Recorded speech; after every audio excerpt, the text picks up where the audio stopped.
ایسی چیز ہے کہ ان تمام چیزوں سے بالا تر ہو کے اپنا تعارف خود ہی پیش کر دیتی ہے. لیکن افسوس یہ ہے ہمارے پاکستان میں قرآن کی قدر نہیں ہے, قرآن کی عظمت نہیں ہے. ہم جتنے مسلمان ہیں نا, ہم لوگوں نے تو سمجھا ہوا ہے یہ قرآن دم درود کے لیے ہے, اور ہم لوگوں نے سمجھا ہوا ہے یہ جو کتاب ہے نا یہ کل ہو تو اس رسم پہ تلاوت والی کتاب ہے.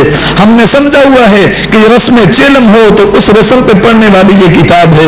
ہم نے سمجھا ہے کہ بندے کو نزا پہ حالت طاری ہو اور آخری وقت میں اس کو بلٹی کرنے کے لیے یہ کتاب پڑھتے ہیں. ہم نے سمجھا ہوا ہے کہ یہ قسم اور قرآن کے لیے کتاب ہے, صرف قسم اور قرآن کے لیے گلوں میں لٹکانے کے لیے, طویل دھاگا بنانے کے لیے, دوسروں کو جو ہے نا ایک دوسرے کے اوپر کیچڑ اچھالنے کے لیے اور پھر قسم اٹھانے کے لیے ہم نے اس کتاب کو یہ مقام دیا ہے. اور میرے بھائیوں یہ وہ کتاب نہیں ہے, یہ کتاب کتاب ہدایت ہے, یہ کتاب کتاب زندگی ہے, یہ کتاب کتاب دستور ہے, یہ کتاب کتاب حیات ہے, یہ کتاب کتاب انقلاب ہے. یہ کتاب اپنے دستور اور معاشرے کو الگ پیش کرتی ہے. اور یہ کتاب جس سرزمین میں نازل ہوئی وہ عرب کے جتنے صحرا نورد تھے, وہ لوگ جتنے بھی وہ لوگ عرب والے تھے, ان کی زندگیوں کو بدلا تو اس کتاب نے. ابو بکر کو صدیق بنایا تو اس کتاب نے, عمر کو فاروق بنایا تو اس کتاب نے, عثمان کو غنی کیا تو اس کتاب نے. یہ کتاب اتنے مقدس کتاب ہے کہ وہ جو ظالم قسم کے لوگ, شرابیں پینے والے, زنا کرنے والے, ہر درجے کے چور اور اچکے پرلے درجے کے بدو قسم کے لوگ تھے, جب انہوں نے اس کتاب کے ساتھ اٹیچمنٹ کی, اس معاشرہ اتنا گندا معاشرہ جس میں شراب پانی کی طرح پیتے تھے, زنا عام ہوتا تھا, جس میں سود عام کھایا جاتا تھا, سود ان کا کاروبار تھا. لیکن جب یہ کتاب مقدس اتری, جب اس کتاب کے ساتھ میرے پیغمبر نے ان کا تزکیہ نفس کیا, جب میرے نبی نے ان کو اپنے پاس بلایا, پھر یہ کتاب نے یہ مقام بخشا کہ وہ بدو اور وہ چور اور وہ اچکے, اللہ نے ان کو یہ مقام دیا کہ وہ ہدایت کی پٹڑی پہ چڑھے. اللہ نے ان کو یہ مقام دیا کہ پوری دنیا کے فاتح بنے. اللہ نے ان کو یہ مقام دیا وہ اقتدار کے مالک ٹھہرے. اللہ نے ان کو یہ مقام دیا, اللہ کی اس کتاب کا قانون انہوں نے نافذ کیا اور پوری دنیا میں نافذ کیا, اتنا مقام بخشا. اور وہی لوگ اللہ رب العزت نے ان کو یہ شان, یہ عظمت, یہ رفت, یہ بلندی, یہ منقبت عطا کی کہ وہی لوگ جنتوں کے وارث ٹھہرے اور قوموں کے امام ٹھہرے. یہ کتاب ہمارے پاس ہے اور ہم گمراہی کے گڑھے میں اس کو لٹکے ہوئے ہیں, لٹکے ہوئے, گرنے کی کسر ہوگی, لٹکے ہوئے ہیں. لیکن یہ کتاب ایسی کتاب ہے جو تمام کتابوں سے بالا تر کتاب ہے. یہ تو اپنا تعارف آپ بتاتی ہے. قرآن ذرا دیکھیں نا, اگر قرآن کا مطالعہ کیجئے, آپ قرآن سے پوچھ لیں کہ قرآن تیرا نام کیا ہے, قرآن بول کے کہتا ہے بل ہوا قرآن مجید. قرآن اپنا تعارف آپ پیش کرتا ہے. قرآن کو پوچھ تجھے نازل کرنے والا کون ہے, کہے گا تبارک الذی نزل الفرقان علی عبدہ. قرآن اپنا تعارف آپ کرواتا ہے. قرآن سے پوچھ کہ اللہ رب العزت نے تجھے نازل کب کیا ہے. قرآن کہتا ہے شہر رمضان الذی انزل فیہ القرآن. اللہ رب العزت نے مجھے رمضان المبارک میں نازل کیا ہے, اس ماہ مقدس میں نازل کیا ہے. رمضان کے تو 30 دن ہوتے ہیں, 30 راتیں ہوتی ہیں یا 29 راتیں ہوتی ہیں. قرآن اللہ نے تمہیں کن راتوں میں نازل فرمایا. قرآن کہتا ہے انا انزلناہ فی لیلۃ القدر وما ادراک ما لیلۃ القدر. قرآن ان راتوں کا بھی تعین فرماتا ہے کہ اللہ نے مجھے ان راتوں پہ نازل کیا. مجھے لانے والے جبریل امین ہیں. رب کائنات نے مجھے محمد الرسول اللہ صلی اللہ علیہ وسلم کے مقدس سینے پہ نازل فرما دیا. اتنی کتاب ہونے کے باوجود وہ اللہ کے نبی کی حدیث آتی ہے ترمذی میں آتی ہے, ابو دردہ کہتے ہیں ہم ایک دن نبی پاک کے ساتھ تھے تو اللہ کے نبی نے اپنا چہرہ انور آسمان کی طرف اٹھایا اور نبی پاک نے کہا ایک وقت آئے گا علم اٹھ جائے گا. جب نبی پاک کی یہ زبان سے الفاظ نکلے نا تو زیاد بن لبید کہنے لگے اللہ کے نبی جی یہ کیسے ہو سکتا ہے, بھلا ایسے ہو سکتا ہے کہ علم اٹھ جائے. یہ قرآن ہم پڑھتے ہیں, ہماری عورتیں پڑھتی ہیں, ہمارے بچے پڑھتے ہیں, تو کیا علم اٹھ جائے گا. نبی پاک نے فرمایا او زیاد بن لبید دیکھ, اور میں تو تجھے مدینے کا بڑا عقل مند اور دنا بندہ تصور کرتا تھا, تو نے عجیب بات کہی. حالانکہ اس کی بات ٹھیک تھی, اس نے یہ جو کہا ٹھیک تھا کہ ہم قرآن پڑھتے ہیں, ہمارے بچے پڑھتے ہیں, ہماری عورتیں پڑھتی ہیں, یہ قرآن کیسے اٹھے گا, علم کیسے اٹھے گا؟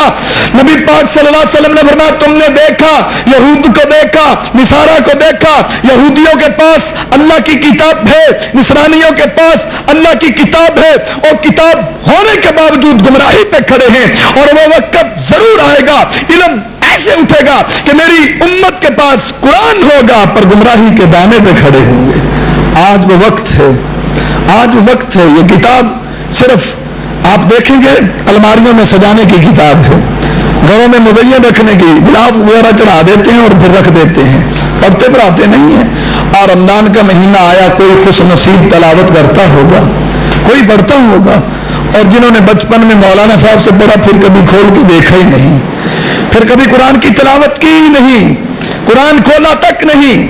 یہ قرآن کہاں ہے؟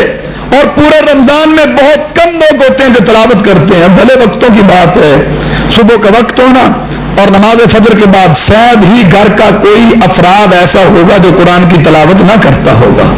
اور جو تلاوت نہ کرتا تھا اسے معیوب سمجھتے تھے, یار تو نے قرآن ہی نہیں پڑھا, صبح تلاوت کلام پاک نہیں کی. اور جس وقت گھر میں ایک ایک فرد قرآن کی تلاوت کرتا تھا رحمتوں کا نہیں برستا تھا.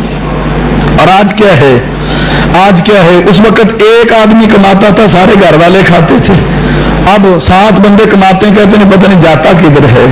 جن گھروں میں قرآن نہیں ہے وہاں بے برکتی ہوتی ہے.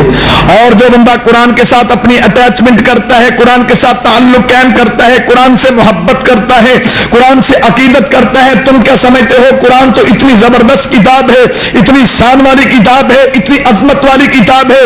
آپ پاک پیغمبر محمد الرسول اللہ نے فرمایا ہے, سرکار مدینہ نے فرمایا ہے, حدیث نبی پاک صلی اللہ علیہ وسلم کی ہے ترمذی میں, اور راوی حضرت ابی ہریرہ ہے. اللہ کے نبی نے فرمایا النبی ہریرہ قال قال رسول اللہ صلی اللہ علیہ وسلم, حضرت ابو ہریرہ کہتے ہیں کہ پاک پیغمبر نے فرمایا, حسن و حسین کے نانا جی نے فرمایا, فاطمہ کے بابا جی نے کہا, اللہ کے نبی نے فرمایا تم کیا اس کتاب کو معمولی تصور کرتے ہو, تم کیا اس کو ورق دیکھتے ہو کہ یہ قرآن کے اوراق ہیں. اللہ کے نبی صلی اللہ علیہ وسلم نے فرمایا یجیء صاحب القرآن, نبی پاک نے فرمایا جب کل قیامت والا دن ہوگا, یجیء صاحب القرآن یوم القیامہ, نبی پاک نے فرمایا جس نے قرآن سے محبت کی, جس نے قرآن سے عقیدت کی, جس نے قرآن سے مودت کی, جس نے قرآن سے الفت کی, جس نے قرآن سے پیار کیا, جس نے قرآن کی تلاوت کی, جو قرآن کو پڑھتا رہا, کل قیامت والے دن یہ صاحب قرآن آئے گا. اللہ کے نبی صلی اللہ علیہ وسلم نے وَيَقُولُ الْقُرْآنُ, تو قرآن بولے گا, قرآن کلام کرے گا, اور تو اس کو اوراق سمجھتا ہے. یہ بات سمجھ میں رکھنا, جتنے اعمال ہوتے ہیں, جو عمل ہوتے ہیں ان کو جسم ملتے ہیں, جو جسم ہوتے ہیں ان کو اوزان ملتے ہیں. قیامت والے دن آپ دیکھیں گے, وہ برا بن عازب کی حدیث بڑی مشہور ہے نا, تو جب بندہ قبر میں جاتا ہے تو پتہ کیا ہوتا ہے, وہ قبر میں ایک اور اس کو ساتھی ملتا ہے. اللہ کے نبی صلی اللہ علیہ وسلم نے فرمایا, وہ اسے کہتا ہے یار تم بڑی اچھی باتیں کرتے ہو, اور کپڑے بھی بڑے اچھے خوبصورت پہنے ہوئے ہیں, چہرے سے بھی بڑا خوشی دکھتا ہے, باتیں بھی بڑی خوشی کرتا ہے, تیری ایک ایک بات دل میں اثر رکھتی ہے, یار تم کون ہو؟ کہتا کمال ہے بھائی آپ مجھے جانتے نہیں.